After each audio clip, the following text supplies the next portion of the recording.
चिंकी के पापा, जल्दी उठिए, सुबह हो गई। जल्दी से भैंस को चारा डालकर दूध निकाल लीजिए, फिर पूरे गांव में देना भी तो है। अरे वाह, बाहर का नजारा तो देखो। अरे दैया, मैं तो भूल ही गया कि आज तो धनतेरस है। मतलब परसों दिवाली है। बहुत मजा आएगा।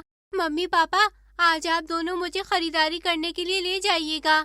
मुझे एक नई फ्रॉक, चप्पल, क्लिप्स और हाँ, बहुत सारे पटाखे भी चाहिए। हाँ बेटा, ले चलेंगे। दिवाली की पूरी खरीदारी करनी है।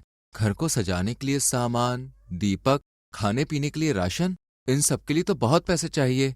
मैं आज सभी ग्राहकों से एडवांस में पैसे मांगता हूँ, शायद कुछ हो जाए। हाँ, आप कोशिश कर लीजिए। मैंने भी कुछ पैसे जमा करके रखे हैं, हो जाएगा सब कुछ। भोला जैसे तैसे 300 रुपए लेकर आता है। गीता के पास भी 200 थे। 500 रुपए में पूरा परिवार बाजार में खरीदारी करने जाता है। भैया, ये वाला फ्रॉक पैक कर दीजिए। चिंकी, अब तो तुम खुश हो ना? नहीं मम्मी, अभी तो पटाखे लेने हैं और मिठाई भी लेनी है। गीता, तुम्हारी साड़ी भी पुरानी हो गई है, तुम भी एक साड़ी ले लो, अभी पैसे हैं। नहीं, पहले चिंकी के लिए पटाखे और राशन ले लेते हैं। मेरे पास है ये साड़ी। माँ, 2 चकली और ले लो ना, एक अनार भी। बेटा, अब पैसे नहीं है। तुम्हारे पास एक चकली है ना, उसे ही जला लेना। हाँ चिंकी, और वैसे भी पटाखों से हवा में गंदगी फैलती है। कोई बात नहीं, देखना मैं एक दिन इतने सारे पैसे लाऊंगी कि दिवाली का पूरा बाजार खरीद लूंगी। इस तरह पूरा परिवार 500 रुपए में जो कुछ आया खरीद कर चला आया। और दीपावली वाले दिन सुबह सुबह गीता सेठ जी के बगीचे में जाती है और ताजा ताजा फूल तोड़कर लाती है। ये क्या कर रही हो? पैसे कम थे तो सजावट का सामान तो हम ला ही नहीं पाए, तो बस इन फूलों से झालर और मिट्टी से दीपक बना रही हूँ। शाम को पूरा परिवार खुशी खुशी लक्ष्मी पूजन करता है और गीता की जुगाड़ू चीजों से घर को सजाकर दिवाली का त्योहार मनाता है। मम्मी मम्मी, वो स्वीटी के पास तो बहुत सारे पटाखे हैं, खत्म ही नहीं हो रहे और मेरे तो कब के जल गए। बेटा, हमें किसी की होड़ नहीं करनी चाहिए। जो है जितना है उतने में ही खुश रहना चाहिए और मेहनत करते रहना चाहिए। अभी तुम छोटी हो, खूब पढ़ो लिखो और नाम कमाओ, फिर तुम्हारे पास भी ढेर सारे पटाखे होंगे। क्या गीता, तुम्हारा दूध बेचने का धंधा है? तुम दोनों बच्ची को दिलासा दे रहे हो, ये नहीं कि उस पर कुछ पैसे खर्च कर लो। ये लो चिंकी, तुम्हारे फक्कड़ माँ बाप तो तुम्हें ये खिला नहीं पाएंगे, तो मैं ही ले आई। वाह, गुलाब जामुन। सुनैना एक बहुत घमंडी औरत थी। वो गीता और भोला की गरीबी का मजाक उड़ाने का कोई मौका नहीं छोड़ती थी। शुक्रिया काकी, बहुत टेस्टी है, और मिलेगा? नहीं बेटा, ऐसे नहीं मांगते, अंदर लड्डू रखे हैं ना, तुम वो खा लो। अरे बस भी करो भोला भैया, लड्डू भी बासी लाए होंगे, कैसे खाएगी बच्ची बेचारी। तुम ये लो और ले लो। सुनैना के जाने के बाद चिंकी, सुनैना काकी ने ये दिया अच्छी बात है, पर तुम्हें हर किसी से ऐसे सामान नहीं लेना चाहिए। हम गरीब हैं और तुम्हें ये बात माननी होगी। चिंकी अभी छोटी है, धीरे धीरे समझ जाएगी। यूं ही वक्त गुजरने लगता है। चिंकी अब 18 साल की हो गई थी और अपने घर की स्थिति भी अच्छे से समझ चुकी थी। माँ, पापा, ये देखो मुझे क्या मिला, स्कॉलरशिप। अब आपकी बेटी डॉक्टर बनकर एक बड़ा सा अस्पताल बनाएगी। स्कॉलरशिप? क्या मतलब है इसका? आर्थिक सहायता गीता, मतलब हमारी बेटी को आगे पढ़ाई के लिए आर्थिक सहायता मिली है। हाँ माँ, अब आपको मेरी पढ़ाई पर एक भी रुपया खर्च नहीं करना है, सब कुछ सरकार करेगी। अब मैं और ज्यादा मेहनत करूँगी। चिंकी डॉक्टरी की पढ़ाई के लिए शहर चली जाती है और मन लगाकर पढ़ती है। दूसरी तरफ गांव में भोला अभी भी दूध बेचकर गुजर बसर कर रहा था। ऐसे ही 6 साल गुजर जाते हैं और एक बार फिर दिवाली का त्योहार आता है। गीता और भोला मायूस आंगन में बैठे थे। 6 साल हो गए चिंकी को गए, अब तो वो फोन भी नहीं करती है, ना ही कोई खत लिखती है। लगता है हमारी बेटी हमें भूल गई है। आप ये मत सोचिए, जो किस्मत में लिखा है वही होता है। चलिए, आज धनतेरस है और हमने इस बार कुछ नहीं खरीदा है। आप एक काम कीजिए, एक पूजा का कलश ही ले आइए, वैसे भी खराब हो गया है। बाकी की खरीदारी हम कल कर लेंगे। भोला बाजार से एक लोटा ले आता है।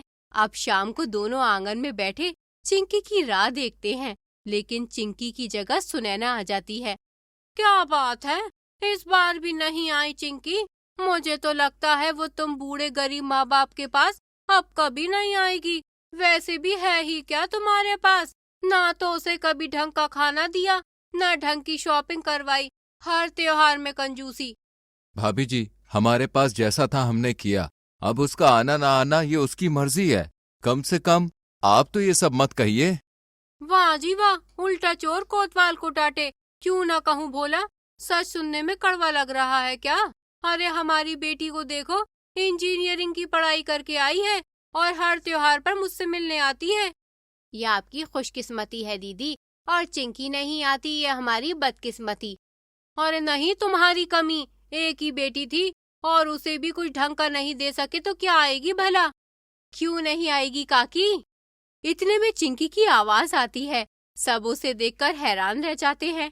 डॉक्टर के लिबास में चिंकी बहुत सुंदर दिख रही थी और वो एक बड़ी सी गाड़ी में आई थी। गीता और भोला उसे देखते ही गले लगा लेते हैं। इतने सालों तक तुझे हमारी याद नहीं आई? एक बार फोन तो करती, कोई पत्र लिखती। मुझे माफ कर दो माँ, लेकिन एग्जाम का प्रेशर और फिर ट्रेनिंग में इतनी बिजी हो गई कि आप लोगों से संपर्क नहीं कर पाई।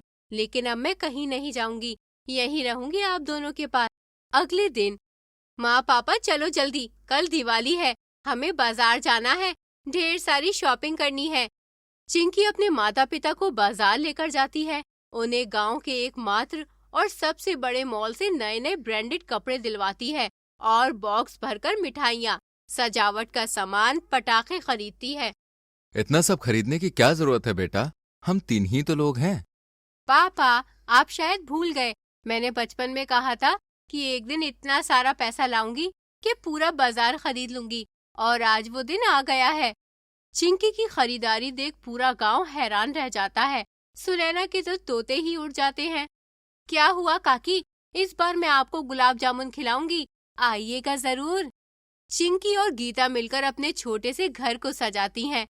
माँ, वो लैंप है उसे दरवाजे पर लगाना, ये झालर मुझे दो, मैं यहाँ लगाती हूँ। चिंकी बेटा, ये फूलों वाली माला कहाँ लगानी है? पापा, अभी तो बताया था, बाहर दरवाजे पर। वाह, ये मेरी जिंदगी की पहली दिवाली है जब हमारी छोटी सी कोठरी इतनी सुंदर दिख रही है। सच में, मुझे तो पता ही नहीं था कि हमारा घर इतना सुंदर है। चलो चलो, अब जल्दी से नहाकर नए कपड़े पहन लो, मैं भी तैयार होने जा रही हूँ। गीता डिजाइनर साड़ी पहनकर बाहर आती है और भोला सूट पहनता है।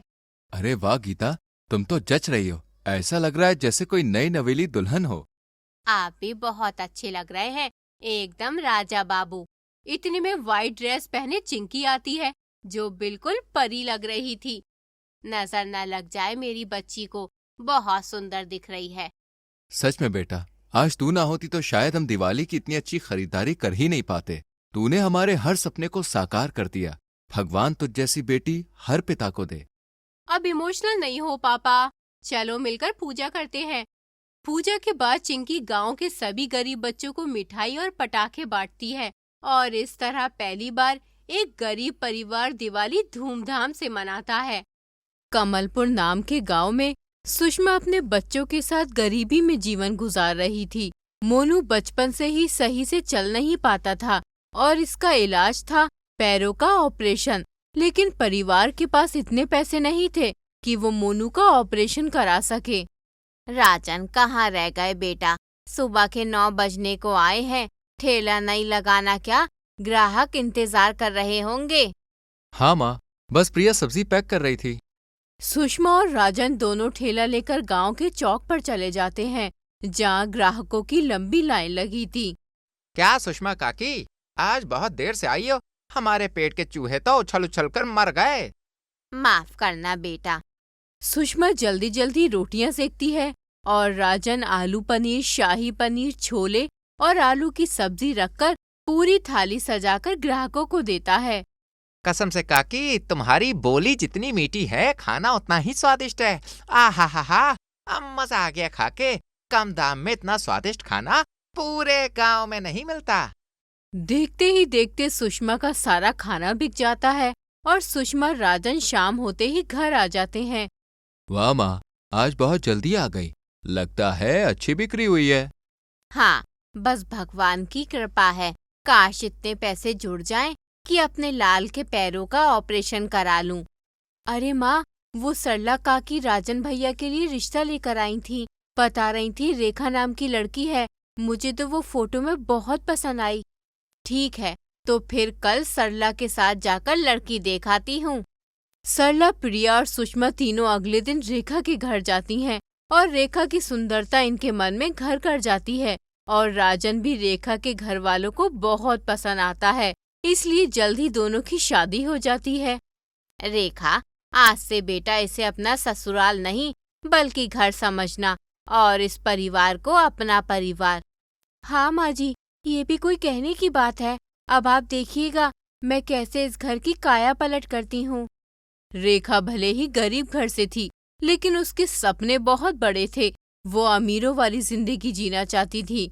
रेखा जितनी सुंदर और पढ़ी लिखी थी, उतनी ही कामचोर थी। अगली सुबह सुषमा 5 बजे उठकर ठेले के लिए खाना बनाती है। इस खटर पटर की आवाज से रेखा की नींद खुल जाती है। राजन, ये कैसा शोर है? ऐसा लग रहा है बावर्ची खाने में सो रही हूँ। हाँ, माँ ठेले के लिए खाना बना रही है, चोच बंद करके सो जाओ। रेखा को नींद नहीं आती और ये बाहर सुषमा के पास चली जाती है। मम्मी जी, इतनी सुबह क्यों शोर मचा रही हैं? पैसे आप कमाएंगी, नींद हमारी उड़ा रही हैं। अरे बहू, ये कैसी बात कर रही हो? इस ठेले से आने वाले पैसों से ही इस घर का खर्चा चलता है। अच्छा, तो आप थोड़ा लेट चली जाया करो ना आपकी नींद खराब होगी और ना हमारी। बेटा, सुबह जल्दी उठने से घर में बरकत होती है और ग्राहक भी सुबह ही नाश्ता करके कमाने जाते हैं। इस बुढ़िया के लेक्चर और शुरू हो गए। चुपचाप चलकर मैं सो जाती हूँ। रेखा अपने कमरे में जाकर सो जाती है, जबकि प्रिया, राजन, सुषमा और मोनू चारों मिलकर कई सारे पकवान बनाते हैं और राजन सुषमा ठेला लेकर चले जाते हैं। आज भी इनकी बिक्री अच्छी होती है और ये दोपहर में ही घर आ जाते हैं। अरे वाह, आज तो लगता है बिक्री अच्छी हुई है। हाँ बहू, कुछ ऐसा ही है। मम्मी जी, जब आप इतना अच्छा खाना बनाती हो तो आप अच्छा सा रेस्टोरेंट खोल लो ना। राजन और मोनू को भी ये बात काफी पसंद आती है। पर भाभी, रेस्टोरेंट खोलने में तो बहुत पैसे लगेंगे, वो कहाँ से आएंगे? वैसे मेरे पास कुछ पैसे हैं जो मैंने मोनू के ऑपरेशन के लिए जोड़े थे और प्रिया की शादी के जेवर भी हैं, उससे काम बन जाएगा। रेखा, तुम्हारे भी तो जेवर होंगे ना, तुम अपने दे दो। प्रिया की शादी के जेवर बेचना मुझे सही नहीं लग रहा। ना बाबा ना, वो मेरी माँ ने बड़ी मेहनत से बनवा कर दिए हैं। अरे आप लोग क्यों टेंशन लेते हैं? मैं और मम्मी जी ऐसा रेस्टोरेंट खोलेंगे कि सब देखते रह जाएंगे और फिर मैं खुद अपनी नंद का जेवर बनाकर उसे दूंगी। रेखा की मक्खन मलाई बातों में पूरा परिवार आ जाता है और रेखा, जिसे होटल मैनेजमेंट की थोड़ी जानकारी थी, उसकी मदद से शानदार सा रेस्टोरेंट खोलती है, जिसमें रसोई का सारा काम सुषमा को सौंप दिया जाता है, जबकि काउंटर पर रेखा खुद बैठती है और बाहर का सारा काम राजन संभालता है। अरे वाह सुषमा काकी, ठेले से सीधा रेस्टोरेंट, अच्छा है। जगह बदल गई, लेकिन खाना तो वही आपके हाथ का मिलेगा ना। हाँ बेटा, बैठो। सुषमा टेबल पर अपने हाथ से बने छोले, आलू का साग, शाही पनीर, पालक पनीर और घी की रोटियां सजाती है, जिसे ग्राहक चटकारे लेकर खाता है। लो रेखा बहन, 50 रुपए। क्या 50? ये ठेला नहीं रेस्टोरेंट है। कभी खाया भी है ऐसे रेस्टोरेंट में खाना? पूरे 200 रुपए निकालो। रेखा की तीखी जुबान से ग्राहक और सुषमा के कानों से धुएं निकल जाते हैं और सुषमा ग्राहक को समझाते हुए 200 की जगह सिर्फ 100 रुपए लेकर उसे भेज देती है। राजन, मम्मी जी को समझाओ, अगर ऐसे ही कम पैसों में खाना खिलाते रहे तो रेस्टोरेंट का खर्चा भी नहीं निकल पाएगा। हमारा मकसद भूखों को खाना खिलाना है, ना कि उनके पैसे खाना। सुषमा के स्वाद की वजह से कई ग्राहक रेस्टोरेंट में आने लगते हैं। हर रोज रेस्टोरेंट से 10 से 20 हजार की कमाई होने लगती है और यहीं से रेखा के मन में लालच आ जाता है। राजन, मैं क्या कह रही हूँ, क्यों ना इस रेस्टोरेंट को सिर्फ हम दोनों मिलकर चलाएं? देखो, वैसे भी मैं काउंटर संभालती हूँ, तुम पूरा रेस्टोरेंट। मम्मी जी तो सिर्फ 3-4 घंटे में खाना बनाकर फ्री हो जाती हैं और हम दोनों पूरे दिन मेहनत करते हैं और प्रिया, मोनू, मम्मी जी सब मुफ्त की रोटियां तोड़ते हैं। हाँ, बात तो सही कह रही हो।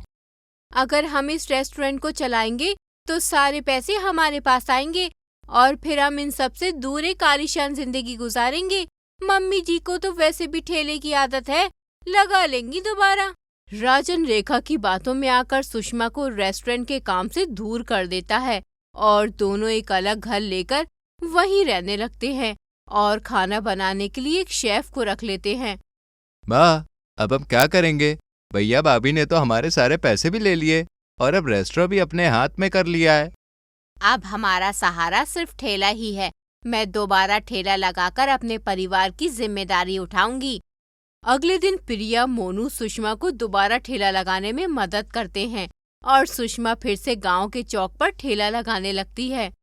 अरे सुषमा बहन, ये ठेला क्या हुआ? कुछ नहीं भाई, बस वक्त की मार है। रेस्टोरेंट की वजह से सुषमा की बिक्री कम होती है, लेकिन इन पैसों में भी सुषमा खुश थी। इधर जब ग्राहकों को धीरे धीरे पता चलता है कि सुषमा की जगह अब कोई और रसोइया खाना बना रहा है, तो वो रेस्टोरेंट में जाना बंद कर देते हैं। थू, कितना बुरा शाही पनीर है। सुषमा काकी के हाथ के शाही पनीर की भाई बात ही अलग थी। इस तरह ग्राहक रेस्टोरेंट के खाने को नकार कर सुषमा के ठेले पर आने लगते हैं और रेस्टोरेंट ठप पड़ जाता है। रेस्टोरेंट का किराया देना भी मुश्किल हो जाता है। काम बंद होने से रेखा और राजन पूरी तरह से कंगाल हो जाते हैं और घर का किराया न देने की वजह से इन्हें घर से निकाल दिया जाता है। भैया भाभी, आप दोनों बीच सड़क पर क्यों बैठे हैं? राजन मोनू को पूरी बात बताता है और मोनू इन्हें घर ले जाता है और सुषमा अब भी इन्हें कुछ कहने की बजाय प्यार से अपने घर में रहने की पनाह देती है। ये देख रेखा की आंखों में आंसू आ जाते हैं। माँ जी, मुझे माफ कर दीजिए, मैंने आपके साथ कितना बड़ा धोखा किया। राजन को भी अपनी बातों में फंसाकर आप सबसे दूर कर दिया, पर आप अब भी हमारे साथ खड़ी हैं। हाँ माँ, मुझे भी माफ कर दो। सुषमा दोनों बच्चों को माफ कर देती है और सब इसी घर में रहने लगते हैं और एक बार फिर दोनों सास बहू साथ में रेस्टोरेंट खोलती हैं और इसका नाम रखती हैं सास बहू का रेस्टोरेंट, जो खूब चलता है और सुषमा का परिवार हंसी खुशी रहने लगता है और मोनू के ऑपरेशन के बाद वो भी एकदम ठीक हो जाता है।